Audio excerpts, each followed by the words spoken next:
yogis that state of balance. You try and achieve that balance either through asana, pranayama, cleansing, or you balance it through meditation, or you balance it through bhakti yoga, channelizing the emotions, or you balance it through your karmas, through your action, or you balance yourself through intellect. Can you balance yourself through intellect? But it is possible. Like, for example, if you say you have to overcome your fear of public speaking. Fear of public speaking. Can intellectually you tell your body and mind not to fear? Yes. Slowly you can change it, right? May not be on day one, but slowly through your intellect, telling yourself and thinking about it, you can change. So intellect is again a force. I will not make this discussion very lengthy, but I'll give you a very small story. This story is not an Indian story. For a change, this is a story by a great author. His name was Dostoevsky. And one story is enough to give us an understanding of what is Jnana Yoga. It's a story of two friends. One was a millionaire and one was a teacher. One day in a party, they were having a discussion over drinks, having drinks and talking. The millionaire was of the opinion that a human being is a social animal. We need people around us. If there are no people, you cannot survive. That's what his opinion was. The teacher said, that's not true. You can train your mind through your intellect. And you can live without anyone around. Now their argument led to this millionaire putting a condition. He said to the teacher, if you are ready to stay, not meeting anyone, not seeing anyone for 10 years, I'll give you $10 million at the end of 10 years. The teacher accepted that, said, wow, $10 million. Good money. Even if I teach for very long, I can't earn that much. And then terms, conditions were decided. The millionaire arranged in a house, which was a house located in deep forest that belonged to this millionaire. And it was a huge house. One complete floor was library. Then there were everything, all facilities were there. So that house was chosen. The teacher was kept in that house. He was locked from outside. Once in 10 days or once in a week, one person used to put the ration, the material for making the food, and then the teacher had to make his own food. The teacher started staying there. Now this millionaire had kept some kind of vigilance to make sure that the teacher stays in and he doesn't do any mischief. And they used to report the millionaire about his activities, what is he doing. In the beginning, the teacher was not very happy because he was missing his family, he was missing his friends. So sometimes he used to cry, sometimes he used to just get really angry at himself, he used to break things, he used to go crazy, shout all alone. The millionaire was expecting him to come back soon, thinking that he won't complete the condition. The teacher had nothing else to do because he was all alone in the house and absolutely no one he could see. Slowly he started going to the library because he was a teacher, so he had this very strong desire to get more and more knowledge. That library had thousands of books. from all different cultures and all different parts of the world. He started reading those, but he was not very settled. 6 months passed. The millionaire was expecting him back any moment.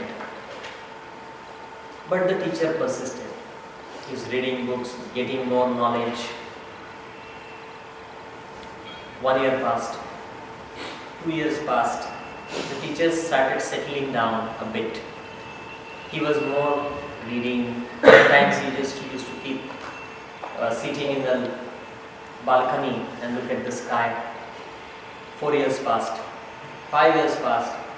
The millionaire was little worried that, oh, 5 years now. This guy will surely complete 10. Something wrong happened with the business of this millionaire. One wrong investment choice and he lost all his fortune. He was trying to recover from that and he could only save his house. The rest, everything he lost.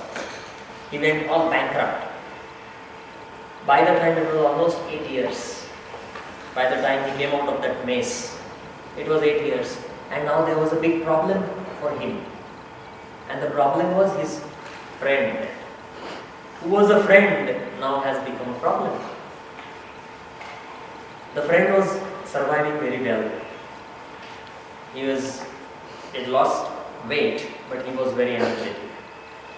He used to eat only once a day, so the ration could last long. His appetite had gone down. He used to keep quiet, looking at the sky, closing his eyes and sitting. He used to think a lot. He had grown a very long beard, very long hair.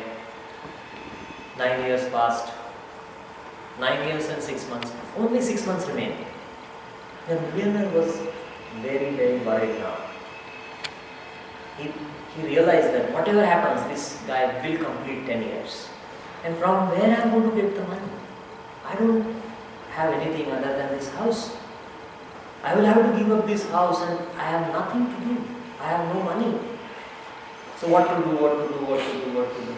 One day while watching a movie, he had a thought. The thought was, what if his teacher is dead? He didn't like it in the beginning, but he made friends with that thought. Because that had his solution. The solution was to secure his money.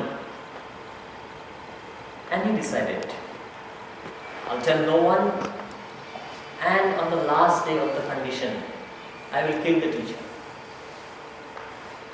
I'll shoot him with my gun. And then there is no problem. I won't have to pay any money. He decided. Just a day before the night, he saw his friend from the window. The friend looked very comfortable, the teacher. He was very comfortable, quiet. The millionaire for a moment thought that, oh, he's my close friend. How can I do this to him? But then he said, no thinking about it. Money is important to me. So he decided, tomorrow morning, 7 o'clock, I'll shoot him. The condition was to finish at 12 o'clock noon. He prepared his gun and everything. He couldn't sleep the whole night. The next morning, he broke the door open. Gun in his hand, searching for the teacher.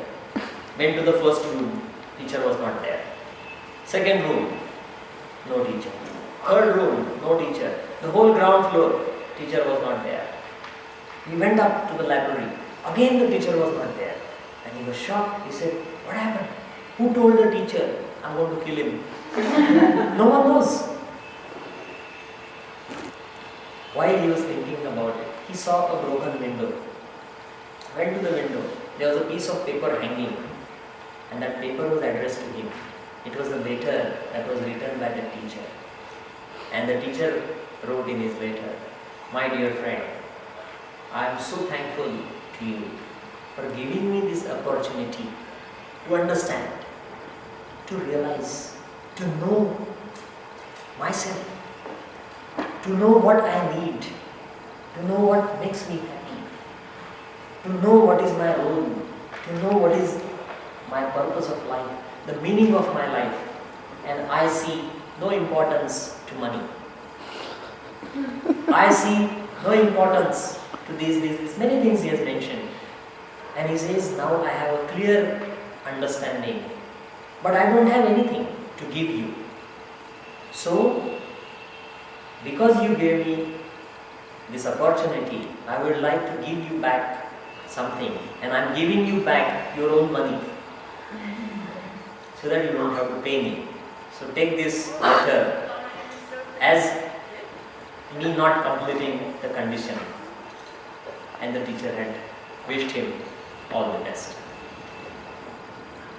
The story goes on.